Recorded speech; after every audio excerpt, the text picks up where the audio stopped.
उन्नत किस्मों के बारे में। तो अलग अलग राज्यों में थोड़ा सा एरिया के हिसाब से, मिट्टी के हिसाब से, अर्ली फार्मिंग के हिसाब से, लेट फार्मिंग के हिसाब से भी वैरायटी अलग अलग होती हैं।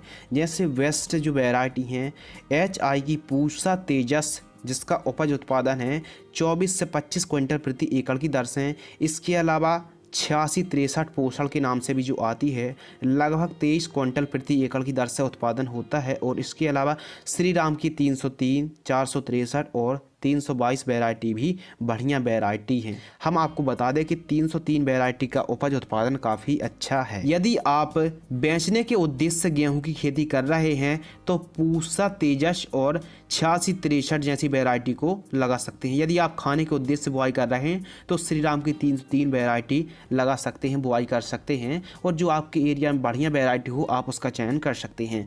बात करते हैं प्रति एकड़ सीड्स, तो 1 एकड़ में 50 किलोग्राम से कि 60 किलोग्राम बीज पर्याप्त होता है 1 एकड़ के लिए। कुछ वैरायटी होती हैं जो 50 किलोग्राम काफ़ी होता है 1 एकड़ में, थोड़ा सा वैरायटी पर भी निर्भर करता है, लेकिन 50 से 60 किलोग्राम 1 एकड़ के लिए काफ़ी होता है। और कई स्थानों में तो किसान भाई 70 किलोग्राम तक प्रति एकड़ की दर से बुआई करते हैं। बीज उपचार करने से अंकुरण सही होता है, स्वस्थ ग्रोथ होता है। तो गेहूँ की खेती में कम से कम लागत पर आप अधिक से अधिक मुनाफा कैसे ले सकते हैं? देखिए, बीज उपचार करें आप रेडोमल गोल्ड फंगीसाइड से। 1 किलोग्राम बीजों को 2 ग्राम रेडोमल गोल्ड से बीजों को उपचारित आपको जरूर करना चाहिए। इसके अलावा किसान भाइयों बात करते हैं बुआई के समय खाद, जो सबसे ज़्यादा महत्वपूर्ण है।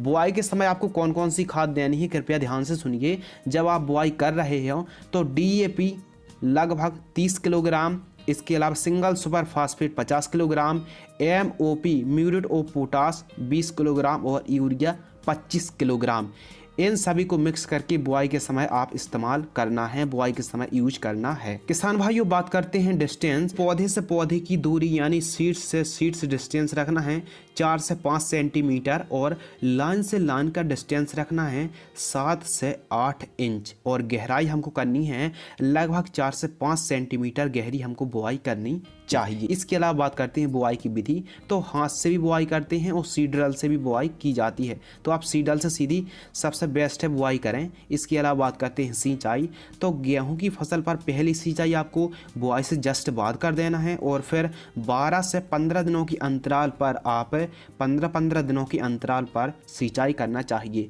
गेहूं की फसल पर मिट्टी पर निर्भर करता है कितनी सिंचाई लगेंगी। नॉर्मली देखा जाए तो 5 से 6 सिंचाई की आवश्यकता पड़ती है। किसान भाइयों बात करते हैं खरपतवार नियंत्रण, तो बुआई के 24 घंटे के अंदर खाली खेत में ही आप पेंडामेथलिन 30% EC को 1 लीटर 200 लीटर पानी में मिक्स करके स्प्रे कर सकते हैं खाली खेत में। और यदि आप ऐसा नहीं कर पाए हैं तो बुआई के, यदि खरपतवार उग रहे हैं तो बुआई के लगभग जब फसल 25 से 30 दिन की होती है तो आप खरपतवार नाशक जैसे UPL कंपनी का बेस्ता खरपतवार नाशक को 160 ग्राम प्रति एकड़ की दर से स्प्रे कर सकते हैं। UPL का बेस्टा, या फिर जिसमें कॉम्बिनेशन है मेटासल्फ्यूरोन मिथाइल 20% WP प्लस सिलोडीनोफोप्रोपर गाइल 15%। जिन खेतों में अधिक से अधिक मंडूसी यानी गुल्ली डंडा खरपतवार उगता है वहां बुआई के समय ही मोमूजी या फिर जेदबा खरपतवार नाशक का भी आप स्प्रे कर सकते हैं। यदि खेत में खरपतवार उग रहे हो तो ही स्प्रे करें, वरना कोई ज़रूरत नहीं है आपको खरपतवार नाशक स्प्रे करने की। इसके अलावा किसान भाइयों बात करते हैं सबसे महत्वपूर्ण टॉपिक, खाद का शेड्यूल। तो पहली खाद बुआई से पहली खाद आपको देनी है जब आपकी फसल 25 से 30 दिन की होती है तो आपको 45 किलोग्राम यूरिया और उसके साथ 5 किलोग्राम माइक्रो न्यूट्रिएंट्स युक्त खाद को प्रति एकड़ जड़ों के पास देकर सिंचाई आपको कर देनी है, पहली खाद देनी है। दूसरी खाद जब बुआई से गेहूं की फसल 50 से 55 दिन की होती है तो 1 बोरी यूरिया, इसके अलावा 5 से 6 किलोग्राम इफ्को कंपनी की सागरिका दानेदार को, इन दोनों को जड़ों के पास देकर सिंचाई कर दीजिए। इन दोनों डोज को आप दीजिए, बहुत ही बेहतरीन आपको रिजल्ट और परिणाम देखने के लिए मिलेंगे। किसान भाइयों इसके अलावा बात करते हैं स्प्रे शेड्यूल, तो केवल गेहूं की फसल पर 1 स्प्रे की ज़रूरत है।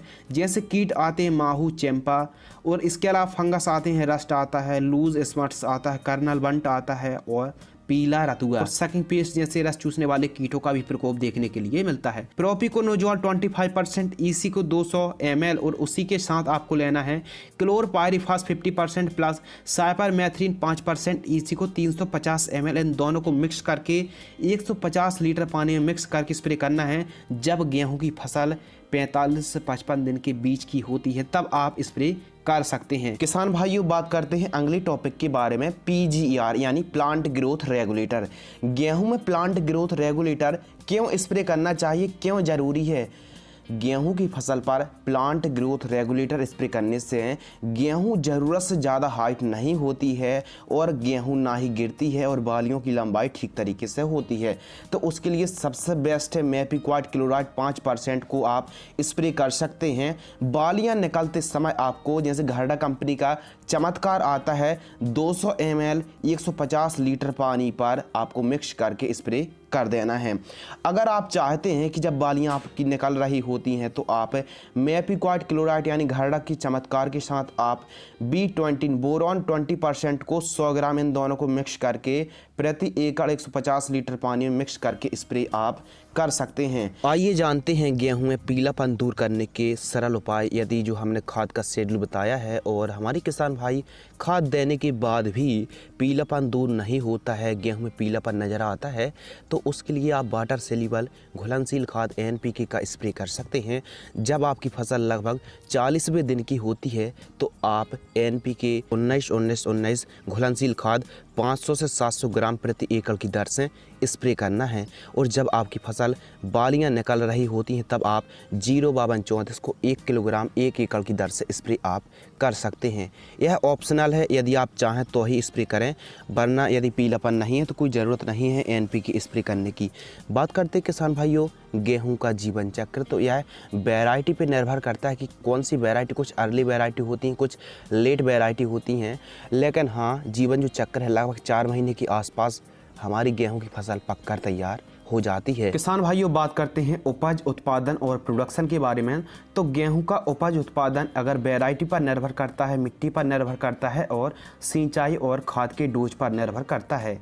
24 से 26 क्विंटल के आसपास प्रति एकड़ की दर से उत्पादन होता है और कई स्थानों पर लगभग 18, 19 और 20 क्विंटल की दर से उत्पादन होता है। तो कई इलाकों में लगभग 24 से 25 और 26 क्विंटल के आसपास प्रति एकड़ की दर से गेहूं का उत्पादन देखने के लिए मिलता है। बात कर लेते हैं खर्च के बारे में। तो हमारे किसान भाइयों को बहुत ही अच्छे तरीके से पता है कि 1 एकड़ में कितनी लागत लग जाती है गेहूं की, क्योंकि इसमें जैसे जुताई का खर्च, खाद का, स्प्रे का, बुआई, इसके अलावा कटाई, खरपतवार नाशक और भी अन्य खर्च लगते हैं। तो खर्च बताने की कोई भी ज़रूरत नहीं है। हमारे किसान भाइयों को बहुत ही अच्छे तरीके से पता है कि 1 एकड़ में कितना खर्च लग जाता है और आप कैलकुलेशन निकाल सकते हैं क्योंकि हमने पूरा शेड्यूल बताया है। इसके अलावा बात करते हैं आवश्यक बातें जो आपको जानना बहुत ही ज़रूरी होता है। गेहूँ की फसल पर विशेष ध्यान रखना चाहिए सिंचाई पर। इसके अलावा खरपतवार नाशक का यदि आप स्प्रे कर रहे हैं, बिना गैस वाली 2,4-D का इस्तेमाल कर रहे हैं, तो कृपया ध्यान रहे कि पहले खेत पर सिंचाई कर लीजिए। जड़ों के पास पर्याप्त मात्रा में नमी होना चाहिए। नमी होगी तो हमारी फसल को लंबा झटका नहीं लगेगा। इसके अलावा बात करते हैं उन्नत किस्मों का। उन्नत किस्मों का ही आपको चयन करना चाहिए जो आपके एरिया में बढ़िया वैरायटी हो, जिनका उपज उत्पादन अच्छा हो, आप उन वैरायटी का चयन कर सकते हैं। इसके अलावा ज़रूरत से ज़्यादा यूरिया का इस्तेमाल ना करें, यानी 50-60 दिन के बाद 60 दिन के बाद आप यूरिया नाइट्रोजन का प्रयोग ना करें। यदि नाइट्रोजन का प्रयोग आप 60 दिन के बाद करते हैं तो कई प्रकार के रोग और कई प्रकार के डिजीज आते हैं। समय पर ही बुआई करना चाहिए और 1 एकड़ पर 50 से 60 किलोग्राम प्रति एकड़ की दर से बुआई करना चाहिए। किसान भाइयों, कुछ इस प्रकार यदि आप गेहूं की खेती करते हैं तो आपको उपज उत्पादन में काफ़ी बढ़ोतरी देखने के लिए मिल सकती है। उम्मीद है आपको हमारी यह वीडियो ज़रूर पसंद आई होगी। यदि आप चाहते हैं कि और भी अन्य फसलों की जानकारी इसी प्रकार हम तक पहुँचे तो आप इस चैनल को सब्सक्राइब कर लीजिए।